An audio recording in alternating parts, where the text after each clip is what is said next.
आज की क्लास में आपको पहले मैं और पढ़ा रहा हूँ। और बेसिकली क्या होता है, मल्टीपल कंडीशन चेक करने के लिए होता है।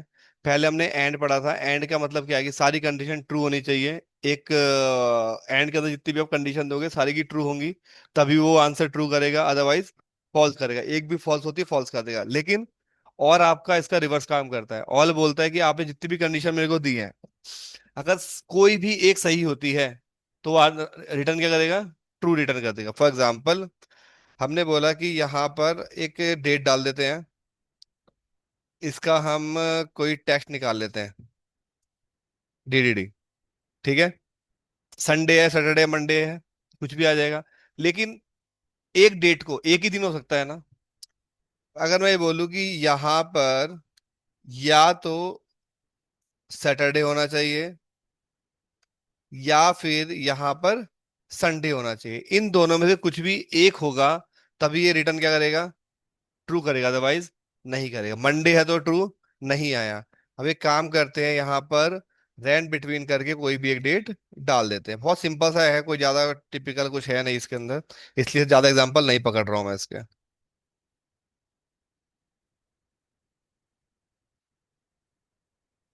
तो आप चेक करोगे, जब सैटरडे संडे फंस रहा होगा वहीं ट्रू आएगा, बाकी कहीं भी ट्रू नहीं आएगा। क्लियर है? डन है? ठीक है जी। अब हमने, जैसे आपको डिस्काउंट वाला मैंने एग्जांपल कराया था लास्ट क्लास के अंदर, ये वाला, है ना। मैंने ये बोला कि या तो किड्स होना चाहिए, अगर कंडीशन ऐसी हो कि या तो किड्स होना चाहिए या फिर इस डेट के बीच में होना चाहिए, तभी डिस्काउंट डाला हुआ है। तो अब कैसे फिर करेंगे वो देखो, सिचुएशन लगा रहा हूँ। क्वेश्चन क्या है, या तो इफ, पहले और लगाते हैं, और या तो ये किड्स होना चाहिए या फिर डेट होनी चाहिए इनके बीच में। बीच में लगाने के लिए मुझे क्या लगाना पड़ेगा, एंड लगाना पड़ेगा कि जी ये date greater than equal to किसके, इसके, और ये date less than equal to इसके। समझ में आया क्या होगा इसका मतलब? इसका मतलब है या तो यहां पर इसको किड्स मिलना चाहिए, अगर किड्स नहीं मिलता है तो चेक करो डेट इसके बीच में है क्या। ठीक है, अब बहुतों के दिमाग में क्वेश्चन आ रहा होगा, हमने यहाँ पे एंड क्यों लगाया, डायरेक्ट लगा सकते थे। मैं इस फॉर्मूले को सेम कॉपी कर रहा हूं और यहां पर क्या कर दे रहा हूं, इसके बगल में ही पेश कर दे रहा हूं। मैं इसमें से एंड हटा दे रहा हूं। अब बताओ एंड हटाते ही क्या होगा। सॉरी, बैक भी हटाना पड़ेगा ना। एंड हटाते ही क्या हुआ, अब एंड हटाते ही तीन कंडीशन बन गई है। पहली कंडीशन बन गई, या तो किड्स होना चाहिए, ठीक है, या फिर डेट ज्यादा होनी चाहिए इससे, या फिर कम होनी चाहिए इससे।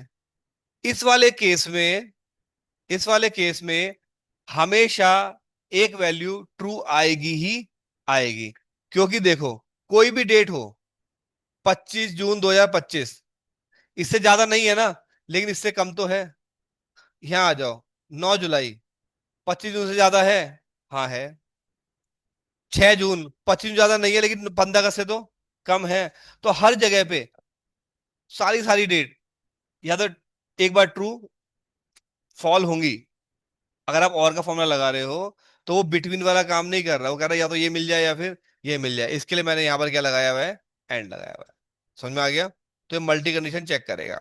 अब आप देखोगे कि देखते फॉल्स क्यों आ रहा है। यहां आ जाओ, पहली चीज, ना तो ये किड्स है और ना ही डेट इसके बीच में आ रही है। डन है? चले नेक्स्ट के ऊपर।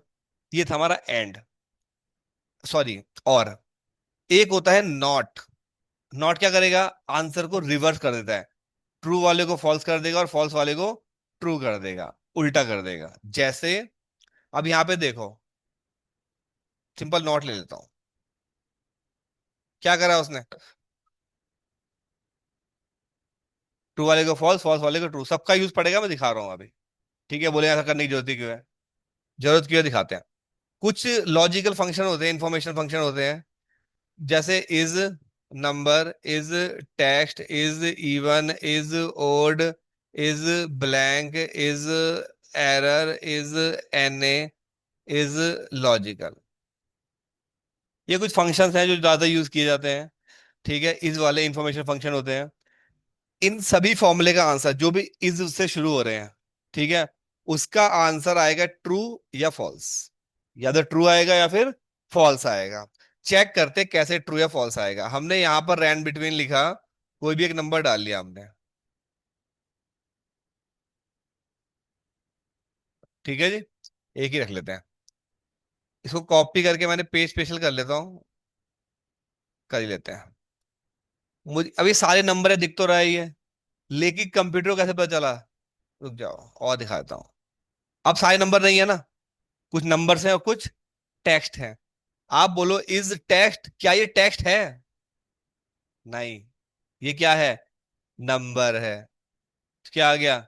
फॉल्स। ट्रू ट्रू कहां पर आना चाहिए? आ रहा है।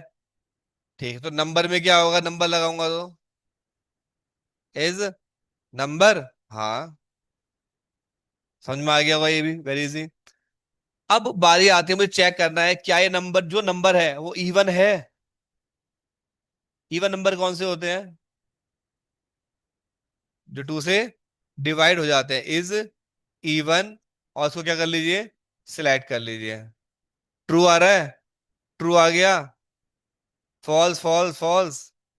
ये नंबर नहीं था तो क्या आ गया? हैश वैल्यू एरर आ गया। ठीक है जी। मुझे चेक करना है कि अच्छा इवन ओड समझ में आ गया। इज ओड क्या करेगा ये? बस ओड पे ट्रू देगा। ठीक है। अब ये एरर है ना, मुझे चेक करना है एरर तो नहीं आ रही। इज एरर, चाहे ये लगा लो चाहे ये लगा लो, कोई सा भी लगा देना। तो जहां एरर आ रही है वहीं पे क्या आ रहा है? ट्रू आ रहा है। समझ में आ गया होगा। एक होता है इज लॉजिकल। इज लॉजिकल का मतलब होता है आपने जो वैल्यू लिखी है उसको नंबर से या टेक्स्ट से मतलब नहीं है। उसको मतलब है ट्रू या फॉल्स। अगर कहीं पर भी ट्रू या फॉल्स लिखा हुआ है दैट मीन्स वो सेल आपका लॉजिकल है। अगर कहीं पर भी ट्रू या फॉल्स रिटर्न हो रहा है, वो आपका क्या कहलाएगा? लॉजिकल। अब देखो, यहां पर सब में ट्रू आएगा, केवल जहां एरर आई वहां पे क्या आएगा? फॉल्स। बाकी सब में क्या आ रहा है? ट्रू आ रहा है। क्यों? क्योंकि लॉजिकल का काम क्या है? ये चेक करना कि सेल के अंदर जो वैल्यू लिखी हुई है वो ट्रू या फॉल्स लिखी हुई है क्या। डन है। My bad. ये सारे नीचे एरर चेक करने के लिए, इज एरर है, एस एन एरर है, अल्फा की एरर होती है, उसके लिए हो गया। इसका यूज कब करेंगे मैं दिखाता हूँ। सॉरी। हमने कहा कि मुझे मोबाइल नंबर वैलिडेट करने हैं। मोबाइल नंबर वैलिडेट कैसे करते हैं? 10 डिजिट होनी चाहिए, उसके अंदर अल्फाबेट भी होता है ना। हाँ, ऑल नंबर होने चाहिए। ठीक है। और जो फर्स्ट नंबर है वो अबव होना चाहिए 5 से। आपने कोई भी नंबर 5 से शुरू होता नहीं देखा होगा इंडिया का। कैसे चेक करेंगे समझिए अब। फिलहाल मैं सही नंबर डाल देता हूँ यहाँ पे। 1 2 3 4 5 6 7 8 9 10। ठीक है। कंडीशन क्या है मेरी? कि पहले अलग अलग लगा के दिखाता हूँ आपको, मैं यहाँ लगा देता हूँ या यहीं लगाते हैं। Is equal two is number, सारे नंबर है क्या? हाँ है। इसकी लेंथ इज इक्वल टू 10 है क्या? हाँ है। क्या इससे अब ये कहानी अटकती है लेफ्ट से? जो पहला करेक्टर है वो क्या है यहाँ पर अभी? 8 है। अब एक चीज समझना, जब हम लेफ्ट का राइट का मिड का कोई भी फॉर्मूला लगा करके कोई वैल्यू उठाते हैं तो वैल्यू टेक्स्ट के फॉर्मेट में आती है। किसके फॉर्मेट में आती है? टेक्स्ट के। पता क्या चलेगा टेक्स्ट के फॉर्मेट में आई है? अगर वैल्यू आपकी लेफ्ट हैंड साइड पर आ रही है, कौन साइड में? लेफ्ट हैंड साइड में, तो वैल्यू किस में आई है? एज ए टेक्स्ट आई है। अगर राइट साइड में आएगी तो एज ए नंबर आएगी। दिखाता हूं। अभी किस में आ रही है? लेफ्ट में आ रही है। आप 8 टाइप कीजिए, कहां पे आया अपने आप? राइट में आया। फिर भी वेरीफाई करने के लिए इसको कॉपी कीजिए, कहीं साइड जाके अल्ट कंट्रोल वी दबाना और यहां पे क्या कर देना? वैल्यू। अब देखो यहाँ पे आपको कुछ एरर दिखाई दे रही है क्या, ग्रीन कलर की दिख रही है, ये एरर क्या कह रही है पढ़िए। यहाँ पे जाइए, यहाँ पे आएगा, ये क्या कह रहा है, नंबर है स्टोर्ड किस रूप में, एज ए टेक्स्ट। इस टेक्स्ट को नंबर बनाने के लिए हम लोग यूज करते हैं वैल्यू फंक्शन का। वैल्यू क्या करता है वो भी पढ़ लो। Convert a text string that represent a number to a number. कोई भी नंबर जो एज ए टेक्स्ट स्टोर है वापस किस में कन्वर्ट कर देगा, उसको नंबर में कन्वर्ट कर देगा। आ गया। अब चेक करो कि ग्रेटर देन इक्वल टू है क्या 6 के। डन। अब ये सारी कंडीशन एक साथ लगा दो। Is equal to and value left, इसके लेफ्ट से जो वैल्यू आ रही है ग्रेटर देन इक्वल टू होनी चाहिए कितने के, 6 के। और जो लेंथ है इसकी वो कितनी होनी चाहिए, इज इक्वल टू 10। और ऑल, अरे sorry, is number. Done. True आ गया। या कंडीशन दे दो, अगर ये ट्रू आता है, यानी सारी कंडीशन क्या होती है, मैच करती हैं, तो क्या आना चाहिए, वैलिड, अदरवाइज इनवैलिड। ये हमारे नेस्टेड फंक्शन बोले जाएंगे। क्या बोले जाएंगे, नेक्स्ट। एक के अंदर एक फॉर्मूला लगा रहे हो ना आप, इसमें कितने फॉर्मूला यूज हो गए, 1, 2, 3, 4, 5, 6। ठीक है। तो सही से लॉजिक, हर आप एक चीज और नोटिस करो, हर फंक्शन का अपना एक अलग काम होता है, बट वो आपका लॉजिक कैसे लगा दो आप। एंटर कीजिए, सही आ रहा है। अब एक काम करते हैं, किसी ने गलती से यहाँ पे जीरो की जगह ओ डाल दिया, एंटर करो, इनवैलिड। चलो जीरो कर देते हैं। 5 की जगह एस डाल दिया, अब ऐसे आईज में एकदम से नजर में नहीं आएगा ना वो, तो इनवैलिड। ठीक है। अब किसी ने नंबर सही कर दिए, एक लेंथ कम कर दी। ठीक है जी, समझ में आ गया। ये हो गया मोबाइल नंबर की वैलिडेशन। एक होती है ईमेल की वैलिडेशन। ईमेल में क्या होता है, जैसे हमने बोला कि भाई ए के, ये डाल दिया मैंने, अंडरस्कोर दिल्ली @gmail.com। ठीक है। अब ईमेल कैसे चेक करोगे कि फाइंड करना है @, फाइंड करना है हमें डॉट, डॉट समझ गए ना, बट किसके बाद होना चाहिए, आफ्टर @, और नो स्पेस होना चाहिए कि इसके अंदर नहीं होना चाहिए। समझ में आ गया।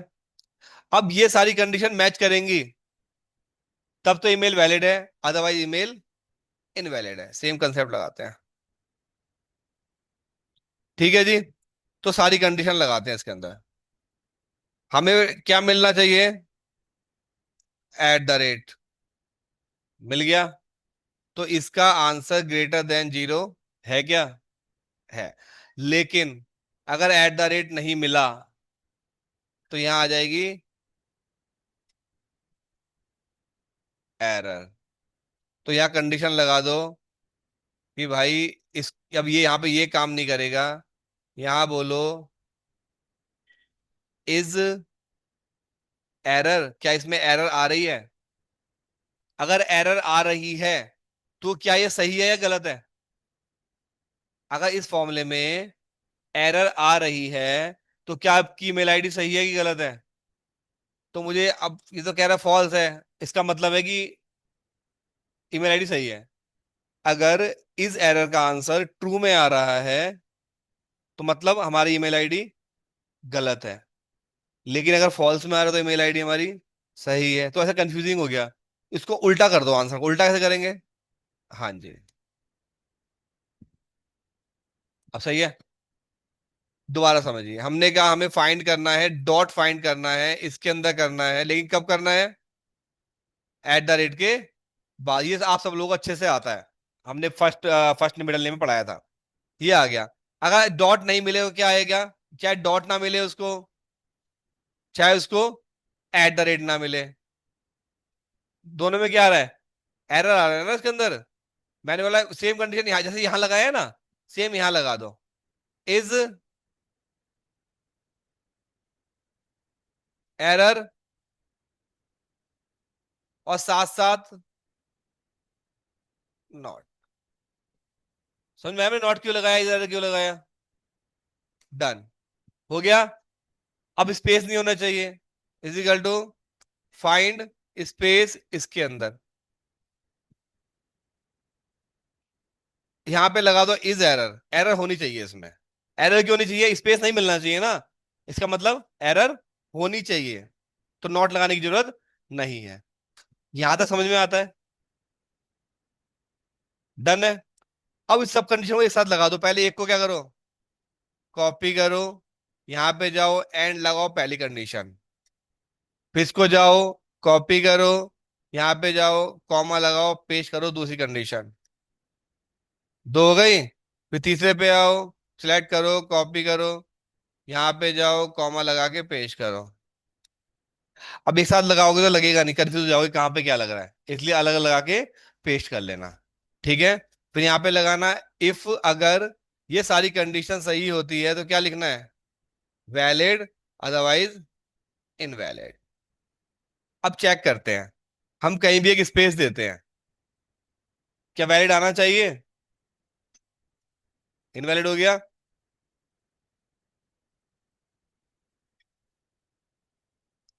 अब मैंने यहां पर क्या करा, एट द रेट डाल दिया। अब भी क्या रहेगा वो, एक कंडीशन भी और रहेगी इसके अंदर। अगर डॉट रखोगे तो ये आ गया। ठीक है। अब यहां पर अब क्या करो, अब जैसे डॉट कॉम है, ठीक है, मैंने इसको हटा दिया, इसको खाली एम लिख दिया। डॉट एम तो कुछ होता ही नहीं है, बड़ी तो वैलिड कह रहा है क्योंकि इसको सारी कंडीशन मिल गई। हमने कहा डॉट के बाद भी, डॉट के बाद भी कम से कम 3 लेटर तो होने चाहिए। ठीक है जी। तो मैंने आपको यहां पे ढूंढना बताया था कि डॉट भी मिल जाए और फाइंड भी मिल जाए, ये लगाया हमने। डॉट भी मिल गया था और एट द रेट भी मिल गया था। ठीक है। लेकिन अगर इस फॉर्मूले में कहीं भी एरर आती है, इफ एरर हो जाती है तो क्या कर दे उसको, जीरो। अब यहां पे आओ, क्या हो गया, जीरो हो गया। अब हमें देखना है टोटल लेंथ कितनी है इसकी, 21। और डॉट कहां पे आ रहा है, 18 पे।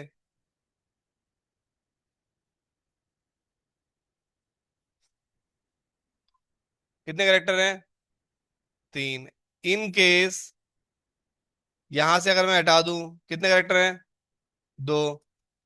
हटा ही दूं तो 17 आ गए। ठीक है। तो यहां पर आपको ये बोलना है कि जो आंसर आ रहा है कम से कम 3 लेटर तो होने ही चाहिए। ये जो आंसर आया है इस फॉर्मूले का, इक्वल कितना होना चाहिए, 3 होना चाहिए। इसको भी क्या कर लो फिर, कॉपी कहाँ पेश करोगे, ये एंड में, ये वैलिड लिखा था ना यहाँ पे, कॉमा और पेस्ट। फॉर्मूला ऐसे समझ में नहीं आएगा, अलग लगाओगे तो समझ में आ जाएगा। ये कंडीशन ये रही, ये समझ में आ गई, ये समझ में आ गई, ये भी आ गई, ये भी आ गई। एक साथ कैसे लगाओगे दोबारा बता दो। पहला हमने इसको कॉपी किया, यहाँ पे क्या लिखा हमने, एंड और पेश कर दिया, छुट्टी। हो गया पहला फॉर्मेशन। इसको क्या करा हमने फिर से, कॉपी किया, बिल्कुल एंड में कॉमा लगाया और पेस्ट। तीसरा वाला, कॉपी, कॉमा लगाया और पेस्ट, कॉपी, कॉमा लगाया और पेस्ट। बस इतना ही करना है आप लोगों को। ठीक है। एक क्वेश्चन है वैलिडेट पैन का, तो कल मैं आपको क्वेश्चन ही पेंडिंग वाले करवा दूंगा। पैन वैलिडेट करने के लिए सिंपल सा क्या होता है कि 10 डिजिट होनी चाहिए, 5 अल्फा, 4 नंबर, फिर एक दोबारा से अल्फाबेट। यही होता है। जो फोर्थ लेटर है, फोर्थ लेटर में या तो पी होना चाहिए, या सी होना चाहिए, या एस होना चाहिए, या एफ होना चाहिए, या एच होना चाहिए, सोसाइटी हो गया, फर्म हो गया, एक टी होना चाहिए, मतलब इनमें तो कुछ होना चाहिए। हर लेटर का एक मतलब होता है। पी का होता है इंडिविजुअल के, सी से कंपनी, एस से सोसाइटी, एफ से फर्म, एस से HUF, और T से ट्रस्ट। ठीक है। तो जो फोर्थ लेटर है ये होना चाहिए। तो पैन के लिए क्या कंडीशन है, 10 डिजिट, 5 अल्फा, 4 नंबर, फिर एक अल्फाबेट, और फोर्थ लेटर क्या होना चाहिए, ये होना चाहिए। तो ये आपका क्वेश्चन है, इसको आप ट्राई करना, और पीछे क्वेश्चन आपके पेंडिंग पड़े हुए हैं। तो इतना ही कर लीजिए, फिर बाकी देखते हैं। ठीक है, चलिए।